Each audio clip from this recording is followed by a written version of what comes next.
در مؤسسه تحصیلات میانه عمومی رقم 15 ناحیه باباجان غفوروف مرحله ناحیوی آزمون جمهوری فروغ صبح دانای کتاب است برگزار شد. در مراسم افتتاحی این چهاربینی نمایندگان مقامات اجرایی حاکمیت دولتی ناحیه باباجان غفوروف و راهبریت شعبه معارف از توجه و غمخوری‌های حکومت جمهوری تاجیکستان مخصوصاً پیشوای ملت محترم امامعلی رحمان نسبت رشد ساحه معارف یادآور شده ابراز نمودند که با تشبث و سرپرستی پیشوای ملت محترم امامعلی رحمان راه اندازی شدن آزمون مذکور امکانیت فراهم آورد که جوانان و نورسان کلانسالان در مجموع اهل جامعه به کتابخانه و دانش آموزی جلب گردد. به هیئت حکمان دستور داده شد که مرحله ناحیوی آزمون باید شفاف جریان گیرد و تنها بهترین ها به دور ولایتی راه یابند.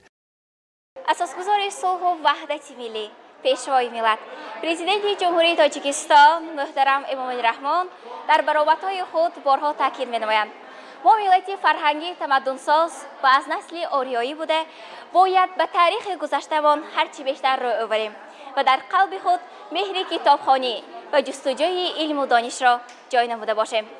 ما جوانان وطن وعده می‌دهیم که آینده تاجیکستانی عزیز را گل شگوفان می‌کنیم، زیرا آینده این دولتی بزرگ ما جوانان و نورسانیم.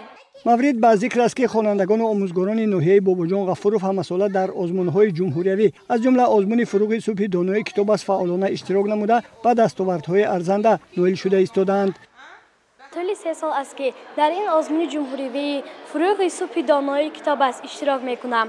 من این سال با تیاری جدی آمده میخواهم تا دور نهایی آزمون ورزیده باشم. برگزاری آزمون دانش ما را سیقل داده به دانش آموزی ما را راهنمایی میکند. از طرف شعبه معارف ناحیه برای در سطح بلند جریان گرفتن آزمون مذکور در مؤسسه تحصیلات میانه عمومی رقم 15 تمام شرایط‌های ضروری مهیا کرده شده بود. مورد به ذکر است که امسال در مرحله اول آزمون جمهوری فروغ صبح دانای کتاب است. در مؤسسه تحصیلات میانه عمومی ناحیه باباجان غفوروف 12000 نفر اشتراک نموده از بین آنها 4000 نفر به مرحله ناحیوی راه یافتند. آزمون مذکور از روی نامیناسی‌های ادبیات کودکان و نورسان و آثار شفاهی، ادبیات کلاسیکی تاجیک، ادبیات معاصر تاجیک و ادبیات جهان برگزار می‌گردد. بنابر معلومات مسئولین ساحه معارف ناحیه باباجان غفوروف سال سپری شده در دور ولایتی آزمون مذکور 74 نفر اشتراک نموده 7 نفر به دور جمهوری راه خط گرفته بودند. در دور جمهوری آموزگار فن زبان و ادبیات تاجیک کالج طبی ناحیه دلفوزه اسلام به گرفتن جای یکم، دانشجوی کورس دوم کالج طبی ناحیه منیژه دولتزاده به گرفتن جای دوم و خواننده صنف هفتم مؤسسه تعلیمی رقم 11 فرهناز رحمتزاده سزاوار جای فخری گردیده بودند.